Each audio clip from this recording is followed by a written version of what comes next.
તો આપણે ગઈકાલે ભરત રાજા અને રાજા રઘુગણનો સંવાદ જોઈ રહ્યા હતા.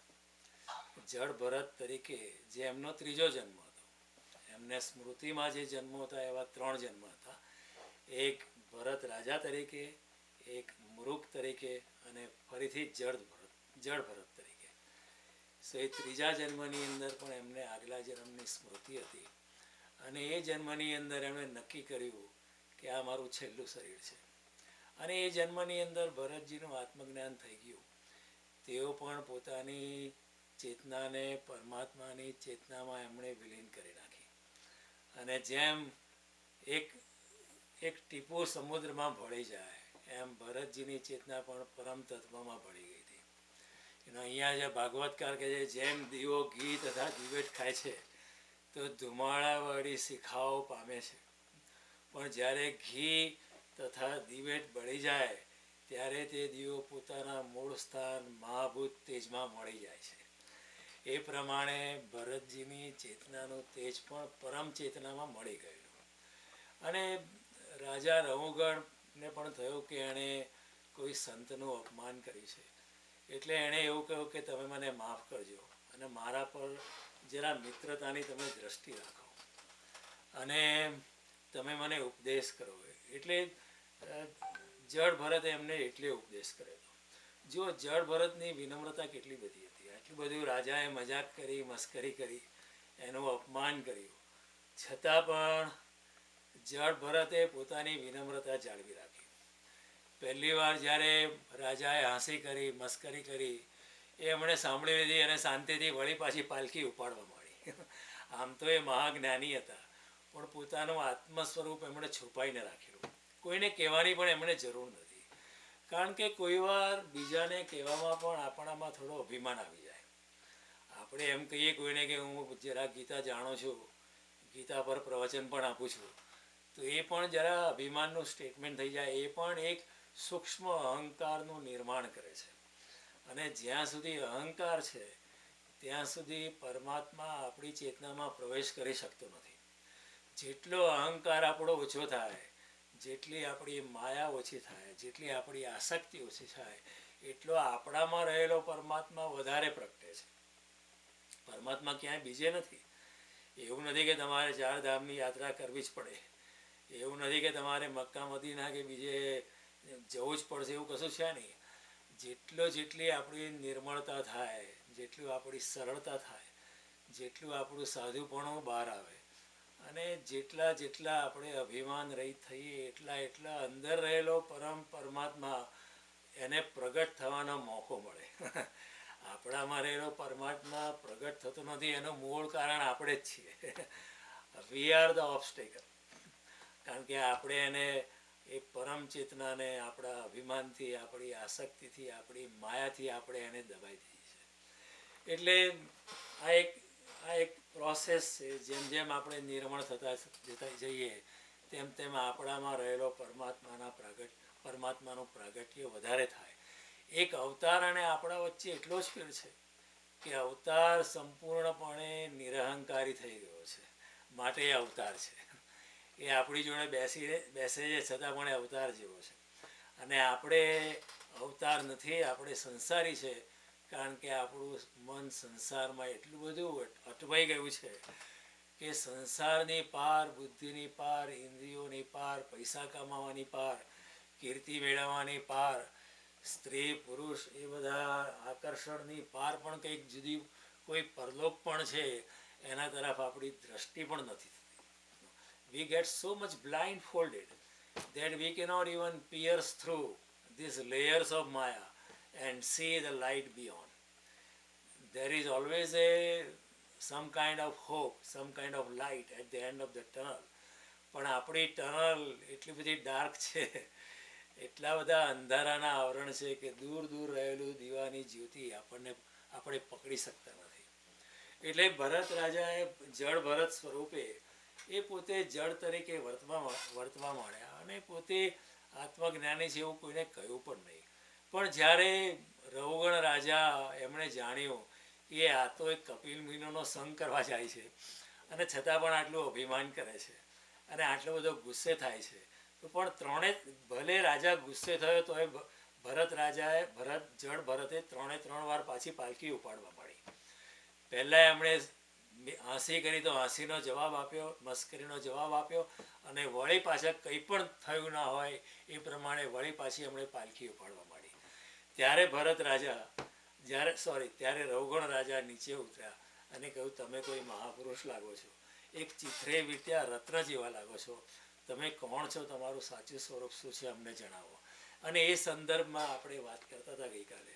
અને ભરતજીએ ખૂબ જ નિર્મળ પ્રેમથી, ખૂબ જ કરુણાના ભાવથી, જો આપણું કોઈ અપમાન કરે તો આપણને એના પ્રત્યે કરુણા ના આવે, આપણા તો મનમાં ગુસ્સો જ આવે કે એણે મારું બીજા 3 જણા પાલખી ઉચકનારા હતા ત્યાં, એમના દેખતા આટલું બધું અપમાન કર્યું, મને ઉતારી પાડ્યો, એવું એમણે જરા પણ ના રાખ્યું.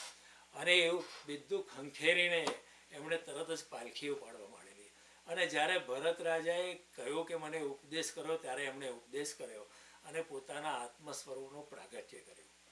એટલે આ એક આત્મજ્ઞાની વ્યક્તિઓ આવા એકદમ નિર્મળ હોય છે.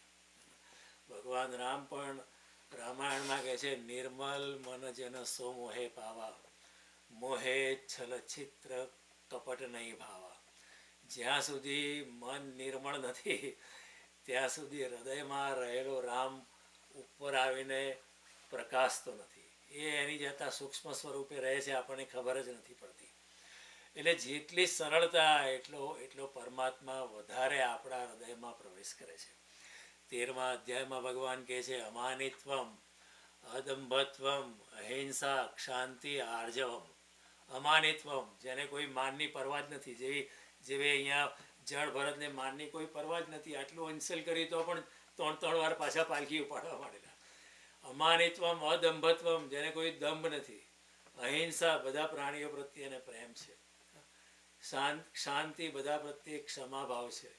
આર્જવમ એટલે શું? સરળતા, transparency. No political correctness but actual correctness.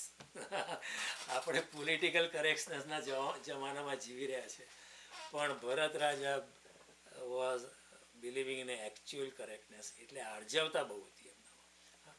અહિંસા, આર્જવમ, જે કૃષ્ણ ભગવાન 13મા અધ્યાયમાં આવા યોગીના ગુણોનું વર્ણન કરે છે, એ બધા જ ગુણોથી યુક્ત જળ ભરત થઈ ગયા હતા.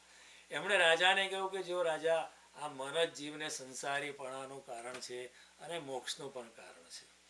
મન ચંગા તો કતરોટ મેં ગંગા, એના જેવી વાત છે. મનને આપણે જો વાળી શકીએ, એના પર દમન નથી કરવાનું, પણ ભોગના રસાયણને સમજીને ભોગથી મુક્ત થવાનું છે. તમે એમ કહેશો કે હું સ્ત્રીઓથી મોઢું ફેરવી લઉં છું, ભલે તમે મોઢું ફેરવી લેશો પણ તોય સ્ત્રી તમારા મન પર કબજો કરીને બેસશે. તમે એમ કહેશો કે હું તો યોગીની સ્ત્રી છું, પુરુષ સામે જોતી પણ નથી, પણ એ પુરુષના વિચારો તમારા સ્વપ્નમાં આવશે, તમે જંગલમાં ભાગી જશો, ત્યાં પણ એ પુરુષ તમારો પીછો કરશે. ભલે સાચો પુરુષ તમારી સામે નહીં હોય, પણ તોય તમારી યોગ સાધના કરી નહીં શકો. કારણ કે તમે જ્યાં સુધી ભોગનું રસાયણ નથી સમજતા, ત્યાં સુધી ભોગથી મુક્ત થવાનું સંભવ નથી, ત્યાં સુધી મનથી મુક્ત થવાનું સંભવ નથી. એકવાર સંપૂર્ણપણે જાણી લો, ભોગને પણ જાણી લો, ભોગમાં પણ ડૂબો, સંસારના બધા ભોગમાં ડૂબી જાઓ, પણ અવેરનેસથી, જાગૃતિથી. અને જાગૃતિથી ભોગને ભોગવ્યા પછી એમ પોતાની જાતે કન્વિન્સ થઈ જાઓ કે આ સંસારના ભોગમાં કશું છે નહીં, બધું વ્યર્થ છે. રેત છે તેલ નિકાલને કી વાત છે. એમાંથી કોઈ દાડો એમાંથી કોઈએ કશું સાર્થકતા એમાંથી કોઈને મળી નથી, તો મને કેવી રીતે મળશે? હજારો લોકો, કરોડો લોકો, અબજો લોકો એમના જન્મોમાં ટ્રાય કર્યો છે, આખી જિંદગી ભટકીને, પણ અંતે તો એમને એ જ અનુભવ થયો છે કે સંસારમાં અને ભોગમાં આમ જોવા જોઈએ તો કશું નથી. એવું જાણીને, એવો રિયલ અન્ડરસ્ટેન્ડિંગ, કન્વિન્સિંગ અન્ડરસ્ટેન્ડિંગ, કોઈને પૂછવાની જરૂર નથી, કોઈની આગળ કબૂલાત કરવાની જરૂર નથી. પોતાની જાતે જાણીને, પોતાની જાતે અંદરથી કન્વિન્સ થઈને આ ભોગના રસાયણને જે સમજી જાય છે, one who understands the chemistry of sense gratification, એ ભોગથી મુક્ત થઈ શકે છે. એ કૃષ્ણ પણ એવું કહ્યું છે દુષ્પુરેણા અનલેન છે. આ બધી વાસનાઓ તો દુષ્પુર જ છે. ગમે તેટલો પૈસો મળે તોય તમને વધારે પૈસાની આકાંક્ષા થશે જ. ગમે તેટલી સુંદર સ્ત્રી કે સ્ત્રીઓ હશે, કેટલા બધા રાજાઓ આખું મોટું જનાનખાન હતું, તો પણ એ લોકો તરસ્યા જ હતા. એ કોઈ દાડો તૃપ્ત ન થાય, કારણ કે દુષ્પુરેણા ભોગની કેમેસ્ટ્રી એવી છે કે એ દુષ્પુર છે. એ કોઈ દાડો એની તૃપ્તિ ના થાય. જન્મો જન્મ ચાલી જાય તો પણ તૃપ્તિ ના થાય. એટલા માટે જે વ્યક્તિ, જે યોગી ભોગના રસાયણને સમજે છે, one who understand the chemistry of science, એ મનથી મુક્ત થઈ શકે છે, ભોગથી મુક્ત થઈ શકે છે અને પોતાની ઇન્દ્રિયોને પાછી વાળી શકે છે. જેમ કૃષ્ણ ગીતામાં કહે છે યદા સંવર્તે ચાયમ કુર્મો અંગાનીવ સર્વસ ઇન્દ્રિયાણી ઇન્દ્રિયાર્થેભ્ય તસ્ય પ્રજ્ઞા પ્રતિષ્ઠિતા. જેવી રીતે કાચબો પોતાની ઇન્દ્રિયોને અંદર ખેંચી લે છે, તેવી રીતે યોગી સ્થિત પ્રજ્ઞ વ્યક્તિ ઇન્દ્રિયોને ઇન્દ્રિયોના વિષયોમાંથી પાછી ખેંચી લે છે. જબરદસ્તી નહીં, કૃષ્ણ કહે છે એટલે નહીં, કોઈ ગુરુએ કહ્યું છે એટલે નહીં, પણ પોતાની આંતરિક સમજથી તો જ થશે, નહીં તો નહીં થાય. નહીં તો ભોગ પીછો કરશે જ. એ તો પાછળ જ આવશે. ભલભલા યોગીનું એમાં કંઈ ચાલતું નથી. ભલભલા યોગીઓ યોગ ભ્રષ્ટ થયેલા છે. આપણે પણ થઈ શકીએ. એટલું બધું મન છે જે એટલું બધું પ્રમાથી છે, બલવત ધડમ, અને એટલું બધું મજબૂત છે. ઇન્દ્રિયાણી પ્રમાથીની હરતી પ્રસવમ મન. ભગવાન કહે છે યતતો અપી કૌંતેય પુરુષસ્ય વિપસિત. એ કૌંતેય, જ્ઞાની પુરુષ પ્રયત્ન તો કરે છે, છતાં પણ ઇન્દ્રિયો એટલી બધી બળવાન છે કે મનને પરાણે ખેંચી જાય છે. હરતી પ્રસવ, મનનું હરણ કરી જાય છે. એટલે આ બહુ મનની કેમેસ્ટ્રી આવી છે.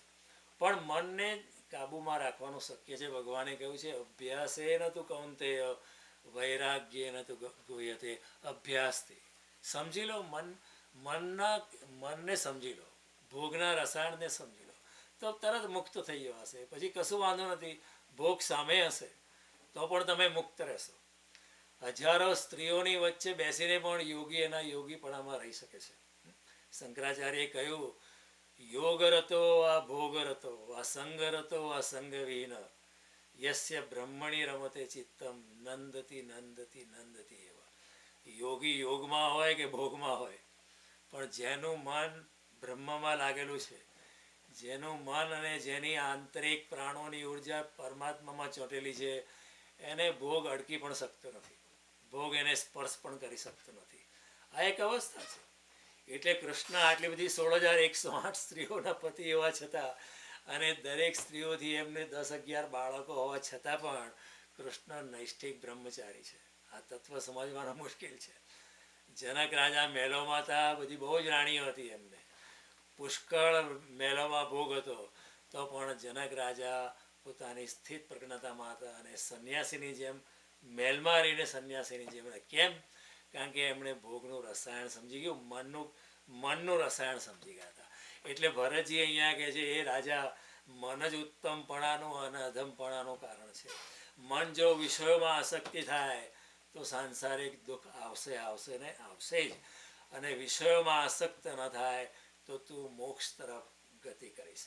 માટે મનને તું જરા નિયમનમાં રાખ, મનને તું પકડી રાખ, મનને નિયમનમાં. અને કૃષ્ણ પણ એ જ કહે છે, ગીતામાં વારંવાર કહે છે કે તું મન પર કંટ્રોલ રાખીશ, મન પર નિયમન. બહુ એને દમન કરવાની જરૂર નહીં. દમન કરવા જશો તો આપણે હારી જ જઈશું. કારણ કે મન એટલું શક્તિશાળી છે, મન એટલું પાવરફુલ છે કે એમાં ભલભલા યોગીઓનું ચાલતું નથી. એટલે મનને સમજીને એના પર વિજય પામવાનો છે. કોઈ પણ વસ્તુ પર વિજય પામવાનો છે એને સમજવું પડે. એને તમે બરાબર યથાર્થ સ્વરૂપે સમજી જાઓ તો તમે સમજી જાઓ કે એનું આ રસાયણ છે, તમે એના પર વિજય પામી શકો. એટલે આ રીતે ભરત રાજા એને કહે છે કે તું આ જગતમાં તું છે તે બધો સંગ છોડીને અંદરના શત્રુઓને તું જીતી લે અને જ્ઞાનના ઉદય વડે માયાને દૂર કરી ને તું આત્મ તત્વને જાણી શકીશ. અને જ્યાં સુધી એવું નહીં થાય ત્યાં સુધી તું સંસારમાં ભમ્યા કરીશ. એવું અહીંયા ભરતજી બહુ સ્પષ્ટ રીતે કહે છે, બહુ જ ઇફેક્ટિવલી કહે છે. એનો ભગવાન ગીતામાં તમને વારંવાર કહે કે આપણે તો ગીતાના ફલક પર મળ્યા છે, પણ ભાગવતના અનુસંધાનમાં ગીતા પર વાત કરવાની પણ મજા કોઈ જુદી છે.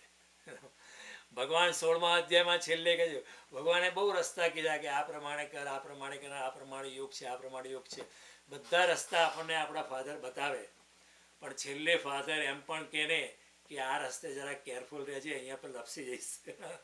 આ બાજુ છે જંગલી કૂતરાઓ ફરે છે, આમથી ના જઈશ. એવી રીતે આપણને ફાધર કે, એવી રીતે કૃષ્ણ પણ કહે છે છેલ્લે 16મા અધ્યાયમાં, ત્રિવિધમ નરકસ્યેદમ દ્વારમ નાશનમ આત્મનો. એ અર્જુન, તારે તારા આત્માને નાશ કરવો હોય, તારે તારો નાશ કરવો હોય તો 3 રસ્તા છે. આપણને ફાધર જનરલી એમ ના કે આ રસ્તે જજે, આ રસ્તાથી દૂર છે, પણ ભગવાન કહે તારે તારા આત્માને ડૂબોડવો હોય તો 3 રસ્તા બતાવું છું. કામ, ક્રોધ તથા મોહ. કામના, ક્રોધ અને મોહ, આ 3 નર્કના દ્વાર છે. એમાં જવો તો જજે, તારી મરજી. પણ એ તારો ત્રિવિધમ નરકસ્યેદમ દ્વારન આત્મન નાશનમ કામ, ક્રોધ તથા લોભ તસ્માદેતત્રયમ તજેત. આ 3 દ્વાર તમારા આત્માની અધોગતિ કરે છે. માટે હે ભરત, તું 3થી મુક્ત, હે ભરત, હે અર્જુન, તું 3થી મુક્ત થઈ જા. એવી રીતે અહીંયા પણ જડ ભરત રઘુગણ રાજાને કહે છે કે તું આ બધા રાગ, લોભ અને વેર, મમતા, આ બધું જે શોક, મોહ જે છે એના પર તું અપ્રમાદી થઈને મૌનરૂપી તારા શત્રુને તું જીતી લે. કૃષ્ણ ભગવાન જે છે ગીતામાં પણ એમ જ કહે છે, 3જા અધ્યાયમાં ભગવાને બહુ શરૂઆત, ભગવાન કહ્યું તું તો તારો આત્મા તો ચેતન સ્વરૂપ છે જ, પણ એમાં માયાના લેયર આજુબાજુ છવાઈ ગયા છે, એટલે બિચારો દબાઈ ગયો છે. અને કહે છે આ જે કામ જે છે, આ જે વાસના છે, કામના છે, સંસારની માયા છે, એ ક્યાં છે? તો ભગવાન કહે છે ઇન્દ્રિયાણી મનોબુદ્ધિ અસ્ય અધિષ્ઠાનમ ઉચ્યતે. ઇન્દ્રિય, મન અને બુદ્ધિ પર આ બધી માયા, આ બધું સંસારનો મોહ, સંસારનો રાગ, સંસારની આસક્તિ, ભોગની વૃત્તિ, ભોગની મનોવૃત્તિ એના પર છવાઈ જાય છે. ઇન્દ્રિયાણી મનોબુદ્ધિ અસ્ય અધિષ્ઠાનમ ઉચ્યતે એતેર વિમોહત્યેષ જ્ઞાનમ આવૃત્ય દેહિનમ. જે દેહી છે, દેહી એટલે દેહમાં જે રહે છે તે, આત્માનું બીજું નામ શું છે? દેહી. આત્માનું બીજું નામ છે પુરુષ. અહીંયા પુરુષ કે સ્ત્રીનો ભેદ નથી. આત્મા જે આપણા શરીરમાં રહે છે અને એ આત્માને આપણે પુરુષ કહીએ છીએ. કેમ? પુર એટલે નગર.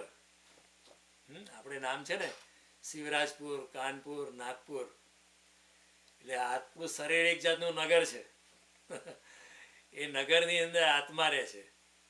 તે પૂરમાં રહેનારો જે આત્મા છે એનું નામ છે પુરુષ. અહીંયા સ્ત્રી જુદી જાય, પુરુષ જુદી જાય એ વાત નથી. સ્ત્રીના શરીરમાં જે આત્મા છે એનું નામ પણ પુરુષ જ છે, અથવા તો આત્મા કહી શકો તમે. ભગવાન કહે છે ઇન્દ્રિયાણી મનોબુદ્ધિ અસ્ય અધિષ્ઠાનમ ઉચ્યતે એતેર વિમોહત્યેષ જ્ઞાનમ આવૃત્ય દેહિત. આ ઇન્દ્રિય, મન અને બુદ્ધિને તે મોહમાં નાખે છે, હિપ્નોટાઇઝ કરી દે છે. અને એને લીધે તમારું જે સાચું જ્ઞાન તો તમારામાં છે જ. જેમ મેં તમને કહ્યું, બુદ્ધને કોઈકે પૂછ્યું કે તમને શું મળ્યું, તો લોકોને એમ હતું કે બુદ્ધ એમ કહે છે મને જ્ઞાન મળ્યું. તો બુદ્ધ કહે ના રે, જ્ઞાન તો હતું જ, એટલે મળ્યું છે એવું ના કહી શકે. એ તો મને ખબર નથી કે છે મારી પાસે. ઘરમાં ચરો દાટેલો જ હતો પણ મને ખબર નથી. ત્યાં સુધી હું ગરીબ હતો, પણ આમ તો હું અમીર જ હતો. ચરું ક્યાં છે એ ખબર નથી. એવી રીતે આત્મ સ્વરૂપ છું મને ખબર નથી. જ્ઞાન સ્વરૂપ હું છું જ. ચિદાનંદ રૂપ શિવોહમ શિવ, હું તો છું જ, પણ મને ખબર નથી. એટલે ભગવાન કહે છે કેમ ખબર નથી? કારણ કે આ સંસારની માયા, મોહ, ભોગની વૃત્તિ, ખેંચમતાણી, ઈર્ષ્યા, જલન, સ્પર્ધા એ આપણા ઇન્દ્રિય, મન અને બુદ્ધિને આવૃત્ત કરીને એને મોહમાં નાખે છે, એને હિપ્નોટાઇઝ કરી નાખે છે. એટલે ભગવાન કહે છે તસ્માત ત્વમ ઇન્દ્રિયાણ્યો નિયમ્ય ભરતર્ષભ. માટે હે અર્જુન, તું ઇન્દ્રિય, મન વગેરેને તું જરા નિયમનમાં રાખ. પાપમાનમ પ્રજહીનમ જ્ઞાન વિજ્ઞાન નાશનમ. આ જે ભોગની વૃત્તિ છે, પાપની તારી આ જે વૃત્તિ એને થાય છે, એને તું જે જ્ઞાન અને વિજ્ઞાનને નાશ કરે છે એનો તું નાશ કરી નાખ. અને ભગવાન કહે છે કે જો કેવી રીતે નાશ કરો, ઇન્દ્રિયાણી પરાણ્યાહુ ઇન્દ્રિયોભ્યો પરમ મનસ્તુ પરા બુદ્ધિ યો બુદ્ધેર પરતસ્તુ. ઇન્દ્રિયોથી બુદ્ધિ ચડિયાતી છે. ઇન્દ્રિયાણી પરાણ્યાહુ ઇન્દ્રિયેભ્ય પરમ મન, મનથી પણ ઇન્દ્રિયોથી ચડિયાતું મન છે, મનથી ચડિયાતું બુદ્ધિ છે, અને બુદ્ધિથી ચડિયાતો આત્મા છે. એટલે ભગવાન કે છે તું બુદ્ધિ અને આત્માથી તું તારા મન ઉપર કાબુ લે. કારણ કે બુદ્ધિ ઉપરનું તત્વ છે. કોઈ પણ વસ્તુને કાબુ રાખવો હોય તો શું કરવું પડે? એનાથી ઉપરનું તત્વ હોય એનાથી આપણે એને કાબુમાં રાખી શકીએ. જેવી તમે ઘરમાં, તમારા ઘરમાં નોકર હોય, તમે બહાર જાઓ એટલે લેર પાણીને કરતા હોય, તમારા સોફા પર મસ્તીથી એકદમ તમે આવો તો સોફા પરથી ઊભા થઈ જાય અને એકદમ જાણે કશું થયું નથી કામ કરવા માટે. એવી રીતે જેવી તમારી બુદ્ધિ કે હું માલિક છું, તો મનનું પછી કશું ચાલતું નથી. પછી મન કે ઇન્દ્રિયો પર માલિકી મારી છે, તો પછી ઇન્દ્રિયોનું કશું ચાલતું નથી. એટલે ભગવાન કહે છે બુદ્ધિ વડે અને પહેલાં આત્મા વડે તું બુદ્ધિને કંટ્રોલ કર, બુદ્ધિથી તું મનને કંટ્રોલ કર, મનથી તું ઇન્દ્રિયોને કંટ્રોલ કર. પણ આપણું ઊંધું થઈ ગયું છે. આપણી ઇન્દ્રિયો મનને ઊંધું પ્રોસેસ ચાલે છે. ઇન્દ્રિયો મનને કંટ્રોલ કરે છે, મન બુદ્ધિને કંટ્રોલ કરે છે, અને બુદ્ધિ આત્માને કંટ્રોલ કરે છે. So far we and therefore we are lost in this world. એકવાર જીભ કે ચાની તલબ લાગી છે, મનનું કશું ચાલતું નથી, તરત જ ચા બનાવીને ચા પીવે. એટલે ઇન્દ્રિયો કે મન એ પ્રમાણે કરે, તરત જ ઇન્દ્રિય એમ કે સિગરેટની તલફ લાગી છે, કઈ ઘડીએ ગજામાં હાથ ગયો, સિગરેટનું ખોખું કાઢ્યું, લાઇટર સગાઈ સિગરેટ ફૂંકી નાખી. મનનું કશું ચાલ્યું નહીં, કારણ કે ઇન્દ્રિયો કંટ્રોલ કરે છે આપણું મનને, અને મન આપણું બુદ્ધિને કંટ્રોલ કરે છે. વી ઓલવેઝ સ્લાઇસ એન્ડ ડાઇસ. આપણા પ્રમાણે આપણે જસ્ટિફિકેશન કરીએ છીએ. આજે તમારા ગામમાં કોઈ સંત વાણી તમે સાંભળવા જવાના હોય, અને પછી એકદમ આવે કે આજે માધુરી દીક્ષિતનો શો છે, ત્યાં જવું છે, તો મનમાં થોડો ગિલ્ટી કોન્શિયસ થાય કે આપણે સંતને સાંભળવા જેવું, માધુરી દીક્ષિતને શું સાંભળવા, શું જોવાની છે. પણ ધેન અવર માઇન્ડ વિલ રેશનલાઇઝ કે માધુરી દીક્ષિત તો ક્યારેક જ આવે છે ને, સંતો રોજના છે, દર અઠવાડિયે હોય છે એમનું પાછળ. કંઈ વાંધો નહીં, આપણે માધુરી દીક્ષિતને જ જોવા. માઇન્ડ ટ્રાય, એટલે બુદ્ધિ જે છે મનને કંટ્રોલ કરવાને બદલે મન બુદ્ધિનો કંટ્રોલ કરે છે. સો અવર પ્રોસેસ હેઝ બીન રિવર્સ. ભગવાન કહે છે તું જરા રિવર્સ કર, તું જરા તારી ખરેખર આત્મા ઉપરનું તત્વ છે, બુદ્ધિ એનાથી નીચેનું તત્વ છે, મન એનાથી નીચેનું તત્વ છે, અને ઇન્દ્રિયો મનને તાબે હળવે. ઇન્દ્રિયો ઘોડા જેવી છે, મન એના પરનો સારથી છે. ઓકે, તો મનનો ઇન્દ્રિયો પર પણ આપણું ઊંધું થઈ ગયું છે. એટલે ભરતજી અહીંયા કહે છે, જે વસ્તુ કૃષ્ણ કહે છે, જે કૃષ્ણ ભગવાન કહે છે, એ જ વસ્તુ કહે છે કે એ ભાઈ રાવગુણ રાજા, તું મોટો રાજા છે, એનો દેહાભિમાન છોડ, અને તું બ્રહ્મ સત્ય છે, આ બધું જગત મિથ્યા છે, રાજપાટ આજે છે કાલે નથી. એ વ્યવહારિક સત્ય છે, પારમાર્થિક સત્ય નથી. તારું રાજાપણો, તારી આટલી બધી રાણીઓ હશે કે તારા રાજકુમારો હશે, તું આટલો બધો મહાન રાજા હોઈશ, એ બધું આજે છે ને કાલે નથી. ભલભલાના રાજ કાલે ને કાલે ડૂલ થઈ શકે છે. માટે તું એના પર તું મન ના ચોટ, અને તું એ પૂર્ણ સત્ય સ્વરૂપ બ્રહ્મમાં તું પોતાનું મન ચોંટાડ. અને એ સત્ય સ્વરૂપ બ્રહ્મનો તને અનુભવ કેવી રીતે થાય, તો ભરતજી બહુ સરસ કહે છે કે એની પ્રાપ્તિ મહાપુરુષોના ચરણરજની સેવા કર્યા વિના મળતી નથી. સત્સંગ કર્યા વિના, ભલે બધા શાસ્ત્રો છે, જો અહીંયા ભરતજી એમ કહે છે કે કેવળ તપશ્ચર્યાથી, યજ્ઞયાગથી, અતિથિઓ વગેરેને અન્ન આપવાથી, ઘેર રહીને પરોપકાર કર્યા કરવાથી, વેદોના અભ્યયન કરવાથી, જળ અને અગ્નિ, સૂર્ય અને અગ્નિની ઉપાસના કર્યા કરવાથી એ બ્રહ્મ પ્રાપ્ત થતો નથી. પણ એ બ્રહ્મ, એ બધું ખોટું નથી, કરવું જોઈએ, પણ બ્રહ્મ તો સત્સંગથી મહાપુરુષોના ચરણમાં બેસવાથી મહાપુરુષોના ચરણ રજની સેવા કર્યા વિના બ્રહ્મની ઝાંખી મળતી નથી. કેમ એવું કહ્યું છે? શંકરાચાર્ય પણ કહ્યું છે, સત્સંગાતે નિસ્સંગાતે, નિસ્સંગાતે નિર્મોહાત્વે, નિર્મોહાત્વે નિશ્ચર ચિત્તે, નિશ્ચર ચિત્તે જીવન મુક્તિ, ભજ ગોવિંદમ ભજ ગોવિંદમ ભજ ગોવિંદમ મૂળમતે. ભગવાન શંકરાચાર્ય બહુ સરસ કહ્યું, એમણે લોજિકલી બધું સમજાવ્યું છે. સત્સંગાતે નિસ્સંગ, તમને નિસ્સંગ ક્યારે સત્સંગથી જ થશે.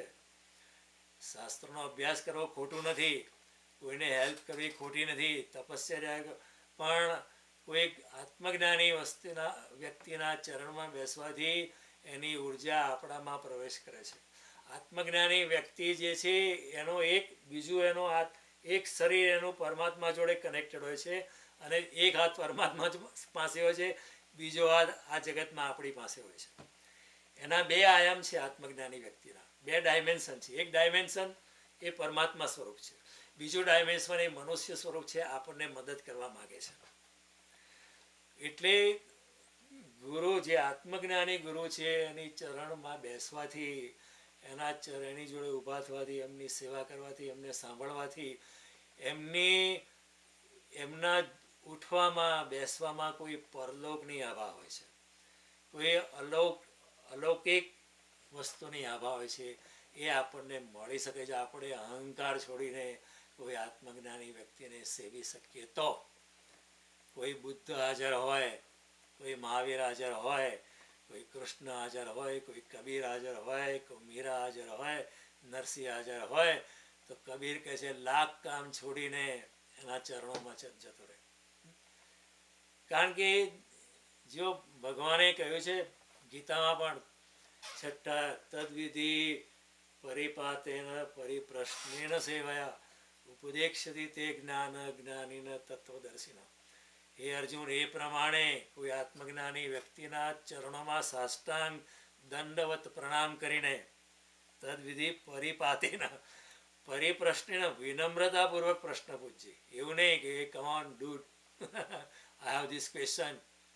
This is not the parliament. This is not politics. અહીંયા વિનમ્રતા રાખવી પડે છે. વારંવાર અહીંયા પરીક્ષિત રાજા કહે છે, તમને પિક્ચરમાં બેઠેલા જોવા મળે છે. પરીક્ષિત રાજા વારંવાર કહે છે કે આ સવાલ મારા મનમાં છે, એ સવાલના જવાબને મારી લાયકાત હોય તો તમે જવાબ આપો. આધ્યાત્મિક જગતમાં એવું નથી કે તમને બધા સવાલના જવાબ તમને હાલમાં ગુરુ બંધાયેલા છે. કોઈક વાર એમ કહે છે, છાનો બેસ, હમણાં તું એને લાયક નથી. આ વિધિ જુદી છે, આ જુદી દુનિયા છે. આ ડેમોક્રેસી આપણા જે મગજમાં ઘૂસી ગયા, આપણને બધા રાઇટ ટુ ઇન્ફોર્મેશન એક્ટ એ બધું ચાલે એ ડેમોક્રેસીમાં. ગમે તેવા સવાલ ગમે તેને પૂછી શકો, પણ અહીંયા અધ્યાત્મમાં એ નહીં ચાલે. અહીંયા ગુરુના ચરણમાં અનન્ય વિનમ્ર ભાવે બેસવાનું છે. અને જેમ મને તેમ સવાલ પૂછવાનું બંધ કરી દો, મૌનમાં જ બધું થશે. મેં તમને કહ્યું ને, જ્યાં સુધી નિષ્પ્રશ્નતામાં આપણી ચેતના પ્રવેશ નહીં કરે ત્યાં સુધી આત્મજ્ઞાની વ્યક્તિની ઉર્જા આપણને મળી શકશે નહીં. મેં તમને પહેલાં સમજાવ્યું, બુદ્ધનો નવો શિષ્ય, કે મને બહુ સવાલ છે. બુદ્ધે કહ્યું કે 1 વર્ષ અટકી જા, ત્યાં સુધી ધ્યાન કર, મારું પ્રવચન સાંભળ, મારી પૂજા કર, અને અહીંયા જે બધા પ્રયોગો આપું છું બધું કર. અહીંયા 1 વર્ષ પછી તારા સવાલના જવાબ આપીશ. અત્યારે you don't deserve to be answered right now. પેલા કહ્યું સારું, 1 વર્ષ પછી આવ્યા, તારે બોલ, તારા સવાલ શું હતા? એ કે તમારી જોડે રહીને, તમારી દિવ્ય ઉર્જા મારામાં પ્રવેશ કરી, તમારી જોડે ધ્યાન કરીને, તમારા યુગાનુવરણમાં આવૃત્ત થઈને, તમારી વાણી સાંભળીને, હવે મને કોઈ સવાલ જ નથી. હવે મને જે સવાલ હતા બહુ ઇન્ટેલિજન્ટ હતા, પણ એ બધા સવાલ મને ચાઇલ્ડિશ લાગે છે. Those questions, according to the worldly people, they were very intelligent questions. But when you ascend to a yogic level, you will find that they were very childish and very stupid questions. So let me tell you, even scientific questions are very stupid questions in front of a yogi. એક યોગીની સામે આપણા બધા સવાલો બધા વાહિયાત બની જાય છે. They are બચ્ચો કા તુતલાપન, બ્લા બ્લા બ્લા બ્લા, એના સિવાય કશું હોતું નથી. Krishnamurti Iyer was a physics professor. He had many questions for Raman Maharshi. અને એમણે પૂછ્યું what is the position of, he wanted to contradict him in relation to Einstein's theory of relativity.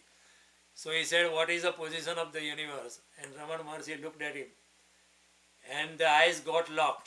He could not even move his eyes and everything happened. એની કુંડલીની જાગૃત થઈ ગઈ. ત્યાર પછી એને થયું કે મારા બધા સવાલો જ મૂર્ખામી ભર્યા હતા. All my questions were stupid. તો ગુરુના ચરણોમાં ભગવાન કહે છે વિનમ્રતાપૂર્વક પ્રશ્ન કરો, સાક્ષાત દંડવત પ્રણામ કરીને. અને ગુરુ એમ કે હમણાં નહીં, પછી. અને પછી મે બી 5 years after, 10 years after, જ્યારે આપણી લાયકાત થાય ત્યારે. ઓકે, કોઈ બીજો શિષ્ય આવે તો ગુરુ તરત એનો જવાબ આવે, કારણ કે એનું લેવલ વધારે હોઈ શકે. એટલે ભગવાન કે છે તદ્વિધિ પરિપાતેન પરિપ્રશ્નેન સેવયા ઉપદેક્ષ્યતિ તે જ્ઞાન જ્ઞાનીન તત્વદર્શિન. એવું કરીશ તે આત્મજ્ઞાની વ્યક્તિ તને જ્ઞાનનો અનુભવ કરાવશે અને એ જાણીને યદ જ્ઞાત્વાના પુનર્મોહમ એવં વ્યાસ્યસે પાંડવ યેન ભૂતાન્ય શેષેણ દ્રક્ષસ આત્મન્યથોમયી. એ જાણ્યા પછી અર્જુન તું ભૂત માત્રમાં મને જોઈશ અને મને ભૂત માત્રમાં જોઈશ, ભૂત માત્રમાં મને જોઈશ અને ભૂત માત્રને મારામાં જોઈશ. તો જ્ઞાનની કસોટી શું છે? બધા શાસ્ત્રો મોડે થઈ ગયા, મગજમાં આવી ગયા, વેદોના વેદો એ નથી. જ્યારે સમગ્ર ભૂત માત્રની અંદર આપણે પરમાત્માનો અનુભવ કરી શકીએ અને પરમાત્માની અંદર બધા ભૂત માત્રનો અનુભવ કરી શકીએ ત્યારે જ્ઞાન લાદ્યું, ત્યારે આત્મજ્ઞાન થયું એવું કહી શકાય. ત્યાં સુધી બધું શાસ્ત્રો બધું પોપટની જેમ ગોખી નાખે છે એવું માનવું. અને એનું બહુ અભિમાન આપણને બહુ થઈ શકે. એ અભિમાનથી આપણે દૂર રહેવાનું છે. એટલે અહીંયા ભરતજી કહે છે કેવળ વેદા ધ્યાનથી, જળ અગ્નિ સૂર્યની ઉપાસના કરવાથી, કેવળ તપસ્કર્યાથી, યજ્ઞ યાગથી, અતિથિઓને અન્ન આપવાથી, આ કરવાથી, તે કરવાથી, દાન કરવાથી, મહાપુરુષોની ચરણરજની સેવા જ્યાં સુધી તું સત્સંગ નથી કરતો ત્યાં સુધી આ બધામાં જરા સોનામાં સુગંધ નથી પડતી. તપશ્ચર્યા કરી છે સારું છે, દાન કર્યું સારું છે, લોકોને મદદ કરી સારું છે, તે યજ્ઞ યાગાદી કર્યું સારું છે, વેદાધ્યયન કર્યું સારું છે, પણ એનામાં સુગંધ ત્યારે આવશે જ્યારે તું સત્સંગ કરીશ ત્યારે. કારણ કે ગુરુ ઇઝ એ કેટાલિટિક એજન્ટ. ગુરુની હાજરીમાં ગુરુ કશું નહીં બોલે તો પણ ઘણું થઈ શકે છે. કેવળ મૌનથી ધ ટ્રાન્સફર ઓફ ટ્રુથ, સત્યનું હસ્તાંતરણ આખરે તો મૌનમાં જ થાય છે, પ્રશ્નોત્તરીમાં નથી થતું. છેલ્લે આખરે જિંદગીભરની પ્રશ્નોત્તરી થયા પછી જ્યારે શિષ્ય પણ ગુરુના લેવલ પર પહોંચે ત્યારે શિષ્યને થાય છે કે હું કેટલો મૂર્ખો હતો, ગાડા જેવા સવાલ પૂછતો હતો. Although the questions were very intelligent from a material world viewpoint. But when you acquire a yogic state, you realize that all those questions were really childish. They were very stupid. એટલે બહુ બડબડ કરવાની જરૂર નથી. કોઈ આત્મજ્ઞાની વ્યક્તિના હાજરીમાં શાંતિથી જેને બેસવું અને આંખ બંધ કરીને એ જે કે એકાગ્રતાથી સાંભળવું અને એમના વાણીથી પરમાત્મા આપણા હૃદયમાં પ્રવેશ થાય એ પ્રયત્ન કર્યો. એટલે ભગવાને કહ્યું અને જડ ભરતે કહ્યું કે મહાપુરુષો પાસેથી તમારે આ ભગવાનની ગુણ કથાઓ સાંભળવી, જેનાથી કાનરૂપી પડ્યા દ્વારા ભગવાન વાસુદેવ તમારા હૃદયમાં પ્રવેશ કરી જશે અને એ રીતે ભગવાન વાસુદેવમાં તારી ઉત્તમ બુદ્ધિ પ્રાપ્ત થશે. વિષયોનો સંગ છે યોગ ભ્રષ્ટ કરે છે. અને ભરત રાજા ત્યાં કહે છે મને આ વીત્યું છે. he is speaking from his experience. હે રાજા મને આ વીત્યું છે. હું પૂર્વે ભરત રાજા હતો, પછી મેં બધું ભગવાનની આરાધના કરતો, પણ એક સમય મને મૃગનો સંગ થઈ ગયો, મારે મૃગના શરીરમાં જવું પડેલું, પણ ભગવાન કૃષ્ણની કૃપાથી મને સ્મૃતિએ છોડે નહોતું, એટલે કે મને સ્મૃતિ ચાલુ હતી. અને અત્યારે પણ ભગવાનની કૃપાથી મને પહેલાંના 2 જન્મની સ્મૃતિ છે. અને ભગવાન અને એથી હે રાજા હું મુક્ત થઈને નિસ્સંગ અવસ્થામાં, ગુપ્ત અવસ્થામાં ફરું છું. I am not even declaring, I am not even announcing કે હું કોણ છું. કારણ કે એનાઉન્સમેન્ટ કરવામાં પણ અહંકાર આવી શકે એમ છે. જરાક પણ એનાઉન્સમેન્ટ કરો. સાચો યોગી તો ગુપ્ત અવસ્થામાં ફરતો હોય છે. તો અહીંયા ભરતજી છેલ્લે ને જે મનુષ્ય સર્વસંગથી મુક્ત એવા મહાપુરુષોનો ઉત્તમ સંગ કરી તેથી ઉપજેલા મોહને જ્ઞાનરૂપી તલવાર વડે આ જન્મમાં કાપે છે અને જે ભગવાનના ચરિત્રોના કીર્તન શ્રવણથી સ્વસ્વરૂપનું જ્ઞાન મેળવે છે એ સંસાર માર્ગના શ્રેષ્ઠ પારરૂપ શ્રી હરિને પામે છે.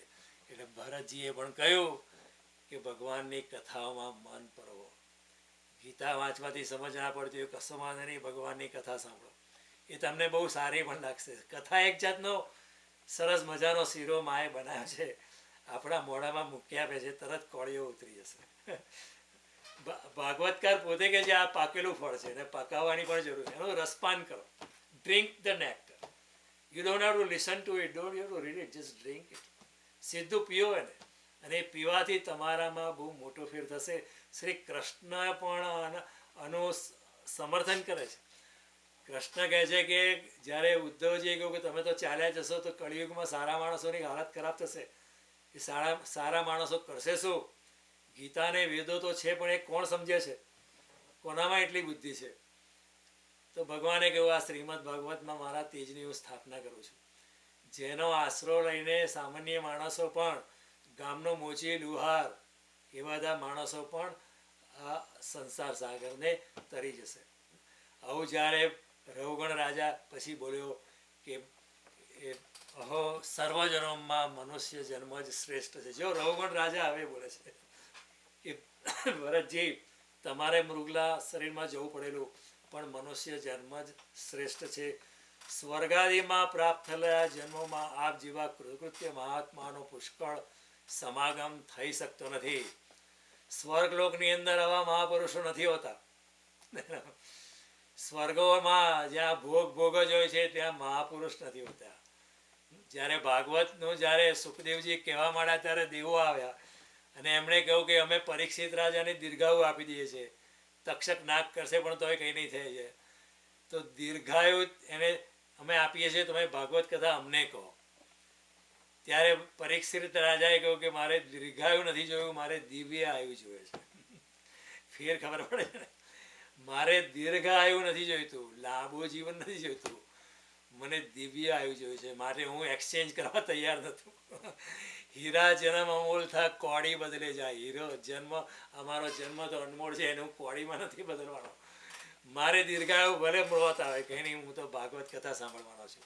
ત્યારે સુખદેવજીએ બહુ ખુશ થયા કે પરીક્ષિત તું ખરેખર યોગ્ય છે.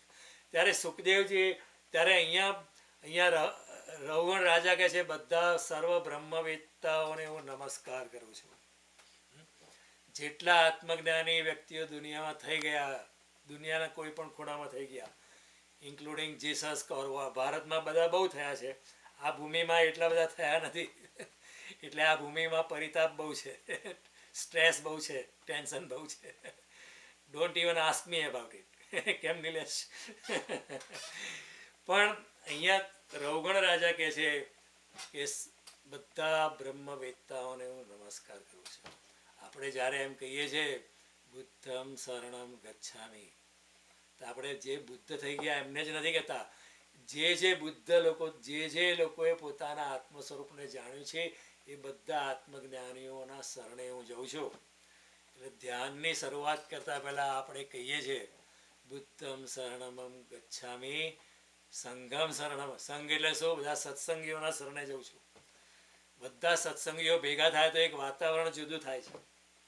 આપણે આમ જ મળીએ પાર્ટીમાં તો વાતાવરણ જુદું, ને અત્યારે વાતાવરણ જુદું છે. સંગમ શરણમ, સત્સંગને શરણે જઉં છું. અને ધમ્મમ શરણમ, ધમ્મ એટલે અહીંયા ધર્મ નથી, સનાતન સત્યને શરણે હું જાઉં છું. ધમ્મમ શરણમ ગચ્છામી. એટલે અહીંયા એ જ વાક્ય અહીંયા રાજા રઘુગણ કહે છે.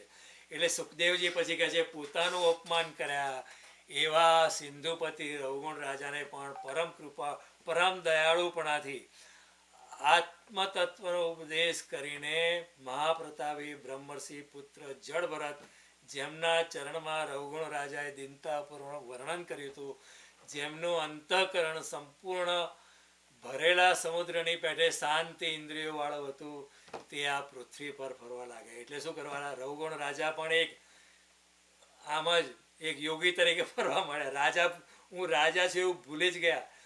જળ ભરતજીના સત્સંગથી આત્માનું પરમ તત્વ જાણીને પોતાને વિશે અવિદ્યાથી એટલે અજ્ઞાનથી આરોપિત થયેલી દેહ ઉપરની આત્મબુદ્ધિ એમની ચાલી ગઈ. મીન્સ એમની બોડી કોન્શિયસ ચાલી ગઈ અને હી became conscious of his own consciousness. તેમ હે રાજા, ભગવાનના ભક્ત જળ ભરતજીને શરણે ગયેલા રહુગુણ રાજાનો દેહ અહંકાર તત્કાળ છૂટી ગયો. આ રીતે ભરતજીનો શોર્ટ ઉપદેશ હતો કે આ બહુ લાંબો ઉપદેશ નહોતો. બહુ તો 1 કલાક ચાલ્યો હશે, 2 કલાક ચાલ્યો હશે, પણ આ 2 કલાકની અંદર રાજા રહુગણનો દેહ અભિમાન, બોડી કોન્શિયસનેસ ચાલી ગઈ અને પોતે સંપૂર્ણપણે પોતાની ચેતના પ્રત્યે કોન્શિયસ થઈ ગયા. હી became conscious of his own consciousness. કેમ એવું થયું? કોઈ યોગીના શરણે ગયા એટલે એમના શરણે ભાગવતકાર કે છે ભગવાન ભક્ત જળ ભરતજીના શરણે ગયેલા રવગુણ રાજાનો દેહ અહંકાર તત્કાળ છૂટી ગયો. સંત હૃદય નવનીત પુનિતા. સંત ભગવાનનું સ્વરૂપ જ હોય છે. એટલે આપણે કહ્યું છે ગુરુર બ્રહ્મા ગુરુર વિષ્ણુ ગુરુર દેવો મહેશ્વર ગુરુર સાક્ષાત પરબ્રહ્મ તસ્મૈ શ્રી ગુરુર વેર નમઃ. એટલે આ રીતે આપણે ગુરુનું આપણા ધર્મની અંદર બહુ જ મહત્વ છે. પણ એવો ગુરુ નહીં કે જે ખાલી શાસ્ત્રોને જાણે છે. જે આત્મજ્ઞાનમાં છે એ ગુરુ. ઓકે, આનો ફેર કરવા જેવો છે. અને શિક્ષક અને ગુરુમાં ફેર છે. શિક્ષક અને વિદ્યાર્થીનો સંબંધ જુદો છે, ગુરુ અને શિષ્યનો સંબંધ જુદો છે. એના વિશે આપણે વાત કરીશું સમય જ્યારે આપણને મળશે ત્યારે. 6ઠ્ઠો અધ્યાય જરા બરાબર કરીશું ત્યારે. પણ સંતનું ચરણ સેવવાથી આપણે દુર્ગમ સંસારને તરી જઈએ છીએ. Son is a gate, is a window. જીસસે કહ્યું I am the gate, just come to me. Gate એટલે હું પરમાત્માનો દ્વાર છું. તમે સંસારમાં ફર્યા કરો છો, મારી બાજુ આવો તો ખરા. તમે મારી તરફ આવશો તો આ મારા ગેટથી તમને બીજો અનન્ય દુનિયા જોવા મળશે, બીજો પરલોકનું દર્શન થશે. I am the gate, so surrender to me, એમ જીસસે કહ્યું. એ કૃષ્ણએ પણ એમ કહ્યું છે સર્વધર્માન પરિત્યજ્ય મામેકમ શરણમ. બધા ધર્મોને છોડીને, બધી જગતની ઝંઝટ છોડીને તું મારે શરણે આવી જા. તો શરણે જવું એટલે શરણે જવાનું મિનિંગ જ આપણું અહંકાર છોડવું. શરણે જવાનું બહુ મુશ્કેલ છે. ઘણી વાર આપણને ફાધર કહે જો અહીં પગે લાગ, આપણે ફોર્માલિટી ખાતર લાગતા હોઈએ છીએ. પણ સંત એ છે કે જેના આપણે ચરણમાં ઝૂકવું નથી પડતું, આપણે ઓટોમેટિક ઝૂકી જઈએ છીએ. This a difference. ઘણીવાર બધા પગે લાગતા હોય, મુરારી બાપુની કહેતા હોય બધા પગે લાગતા હોય, તો ફોર્માલિટી